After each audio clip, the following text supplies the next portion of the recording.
Alright, we're going to try another video. I just took about a 7-minute video, touched on all the points I wanted to. It turned out I shined the light into the iPhone camera partway through the video, and the camera went blind after that, but you could still see it on the viewfinder. It just didn't record. Very strange. Sound still recorded.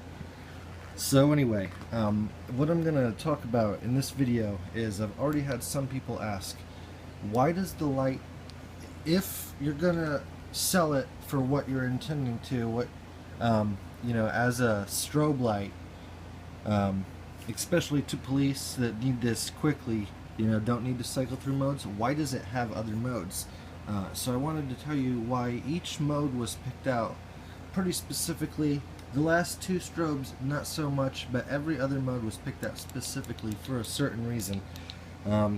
So the individual red, green, and blue, I can't measure them because the sensors that light meters use see white light full spectrum, so you can't get an accurate reading.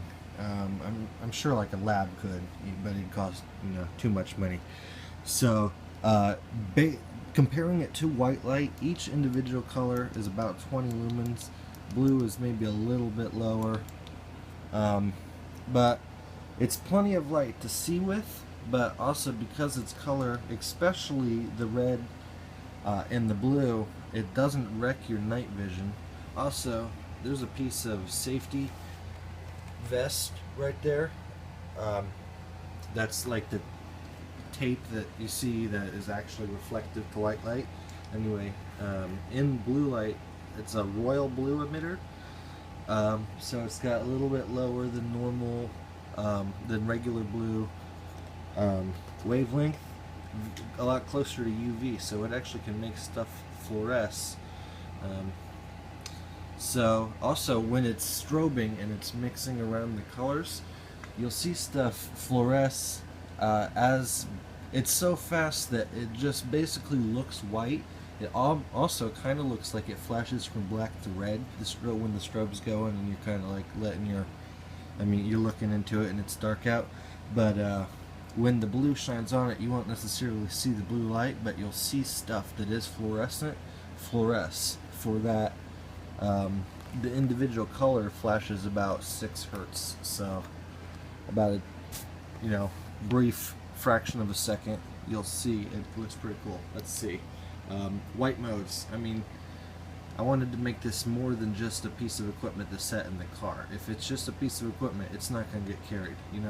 That is for traffic control. If it's a general use tool, a white flashlight, it'll actually get carried. It's plenty small enough to go on a belt holster. I believe I have one for this that's built off of a Phoenix TK45.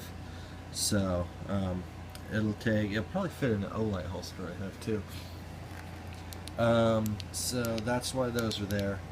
Next mode after high white is stunner strobe. That's what the light is all about. That's why that's there. Next mode after that is police strobe. This one is there. Here in Ohio, police are red and blue, so it might be different than where you are.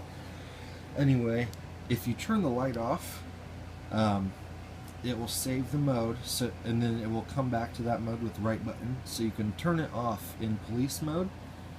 If you're an officer, say especially foot patrol, where you don't have red and blue lights any other way, unless you carry a red and blue flashlight, but most of those only do red and blue. They're not everything else also. So, right button will bring it on in police strobe.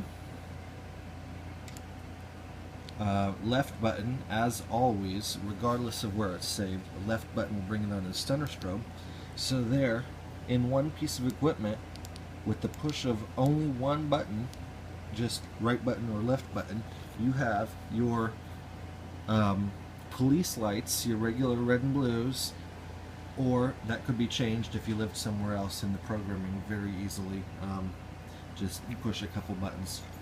Okay, a few more than a couple, but just change some lines of code and it could be changed to all blue if that's what you are, or some other sequence that you chose. All of the strobes could be changed, in fact. Then the next two, These two don't have quite as specific uses. This one is red, green, blue sequence. The camera's not going to show it. It's kind of showing the effect I'm talking about. It looks like those strip lights that you see around all the drive-ins now. I don't know, maybe that's not what it is where you are, but that's how it is here. All the beer joints and stuff. But again, any of the strobes can be changed to pretty much anything else. Next, 24 hertz green. Again, you know, that could be made 24 hertz. The rate can be changed. It can also be changed to have different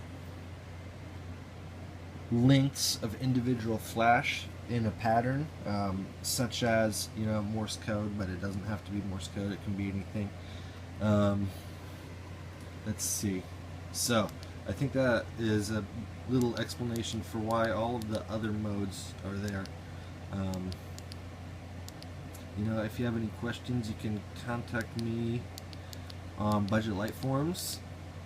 If that's not where you already linked from, my username there is Serial Killer. There's an underscore, and cereal is spelled like the kind you eat. Thanks for watching if you stuck with me.